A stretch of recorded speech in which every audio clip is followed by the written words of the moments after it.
A biblical perspective on life, culture and current events. This is 2020 on Vision. A little bit of history you may not know. There's a celebration that's coming up on the 1st of July called the Coming of the Light Festival.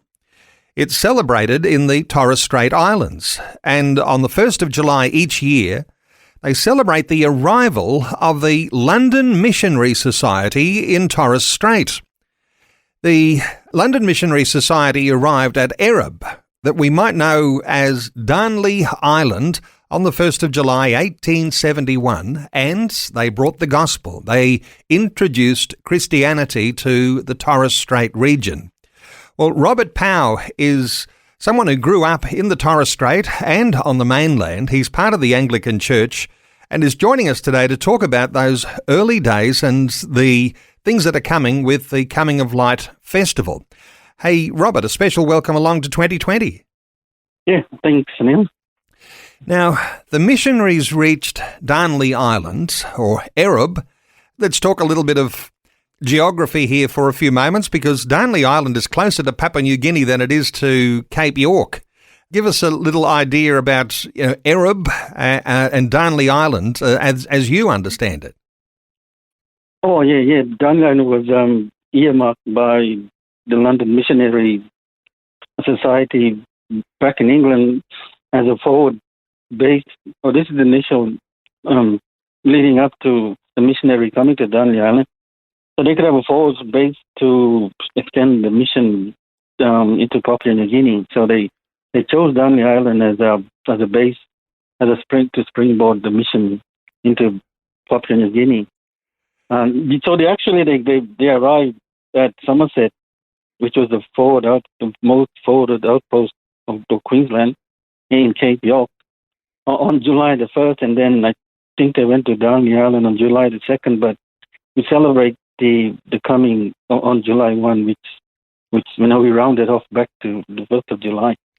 I know it's a longer story, but let's tell the story of the coming of the light. When missionaries set foot on Darnley Island and they had the gospel message with them and befriended one of the local chiefs.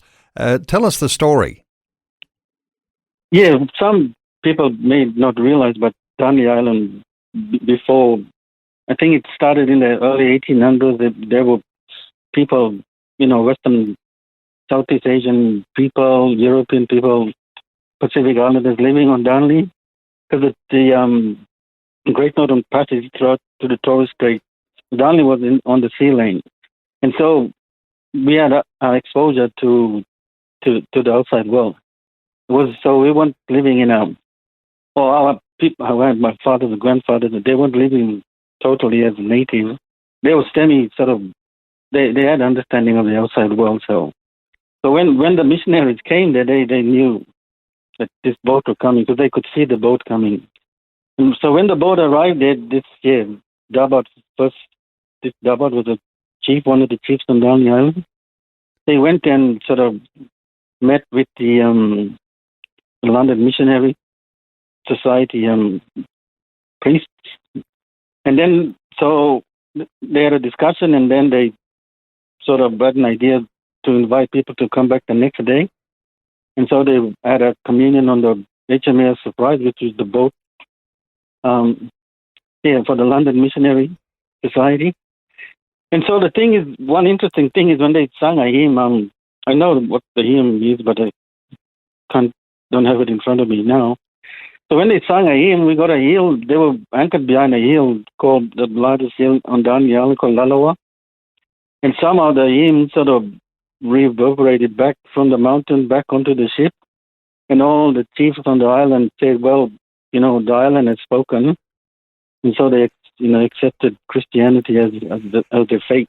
So hymn singing was echoing around the hills on Darnley Island. And the chiefs in that first day recognised that there was something that was a voice from God, and they decided to follow Christianity. And that's why Torres Strait Islanders are predominantly Christian today. Is that, I mean, that's in a nutshell and missing a lot of detail, but is that basically the idea? Yeah, all Torres the people, we are Christians, and Christianity is our faith. There are some smaller other religions there, like I know some Muslim people that came from Southeast Asia, but yeah, mainly there's only a little bit, but mainly all the Torres the people, we all Christians. So the Coming of the Light Festival, celebrated on the 1st of July, celebrations that are planned right across different islands in Torres Strait and also on the mainland in Australia. How far widespread are these celebrations, Robert? Oh, wherever there is a Torres Strait community, and older generation community, they sort of have a local gathering to celebrate, the coming of the light. And some places where there's a bigger community, there's a bigger celebration, like Townsville, Cairns, maybe Brisbane, and also in the Torres Strait. So every island has a sort of monument. They built a monument to dedicate when the gospel arrived on the island. So in front of every church on every island, there is some monument to dedicate when the gospel arrived on each island. So the gospel arrived, and we're talking about 154 years this year, and there's been these celebrations that have been ongoing over all of that time. But you've got some concerns, Robert, that somehow or other some of the message and some of the conversion to Christianity is being watered down or lost. What are your concerns there? Yeah, mainly, the challenges for the younger people, they're being sort of not trying to remember this event and remember our heritage as Christians and our faith in Christianity. And some, they, like today, there was materialism, social media, people are, not, the minds are not on the things of God anymore. Like, the my generation, but the younger generation, slowly, I think, forgetting this history and what God has done for us as a people. And so, wherever I get the chance, I want to remind, Torres around the people, about God, what God has done for us, and our faith.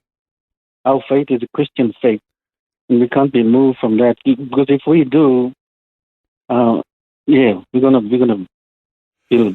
I note that you're very proud of your Christian faith as a Torres Strait Islander Christian, and even things that happen when you've got perhaps, joint statements that come from Aboriginal and Torres Strait Islander peoples that somehow or other you don't always align with some of the victimhood that we might actually see when sometimes those sorts of issues are raised around Aboriginal Australians.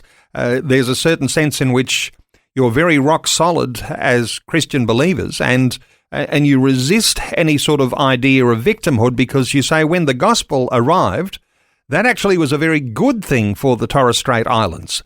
How do you describe it?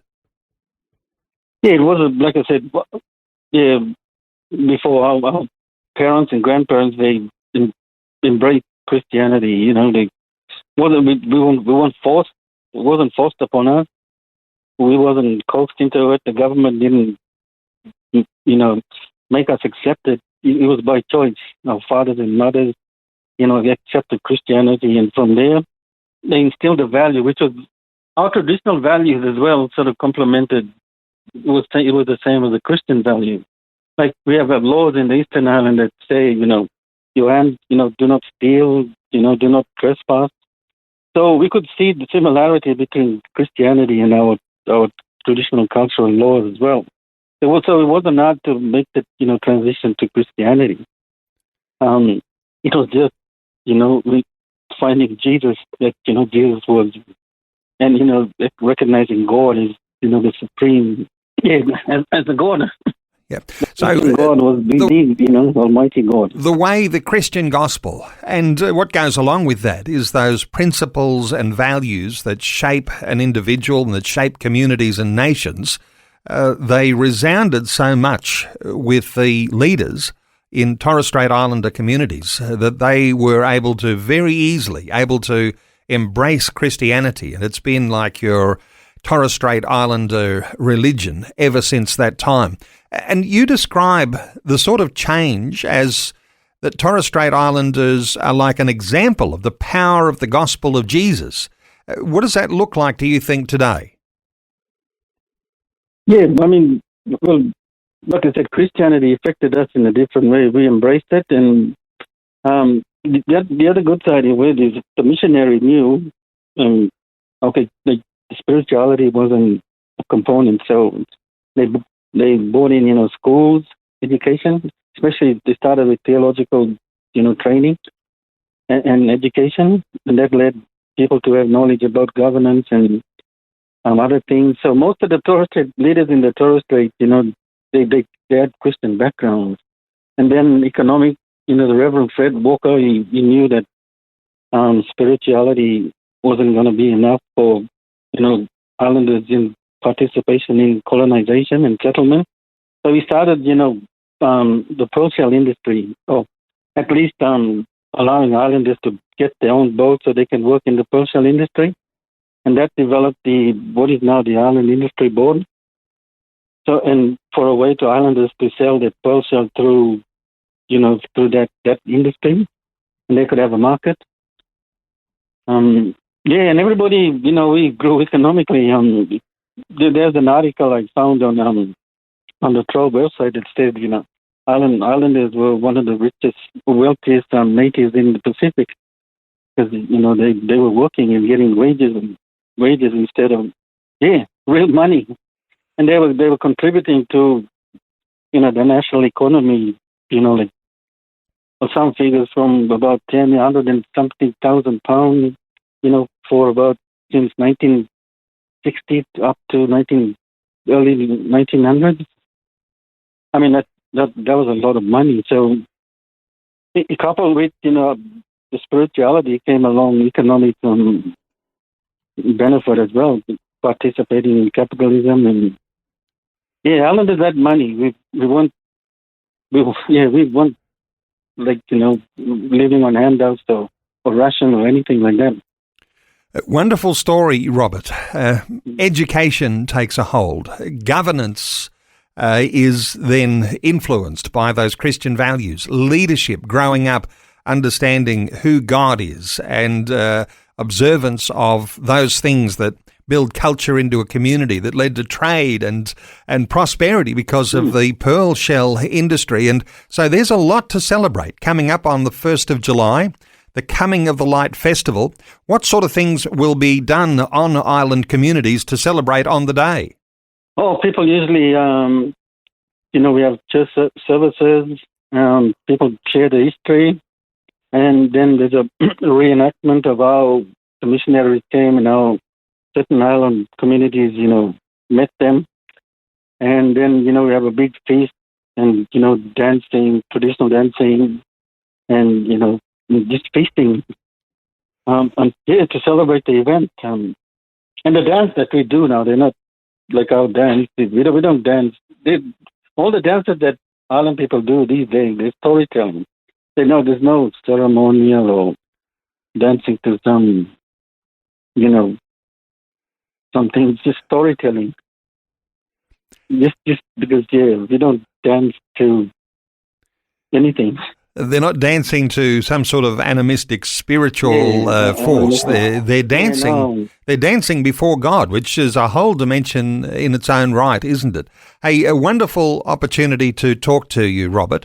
1st of July, celebrations happening across the Torres Strait Islanders and also on mainland communities as well, as you mentioned, Cairns and Townsville, and there'll be others as well. There's no website to direct listeners to get a whole lot of deeper detail. You can find some detail if you Google the Coming of the Light Festival. But Robert Powell, Thank you so much for sharing your heart and this bit of history with us today on 2020. Yes, thanks, Neil, and thanks, Vision, for giving us this opportunity to explain that, our faith to us and the people, our faith is Christian, and our history is, Christian history. Thanks for taking time to listen to this audio on demand from Vision Christian Media. To find out more about us, go to vision.org.au.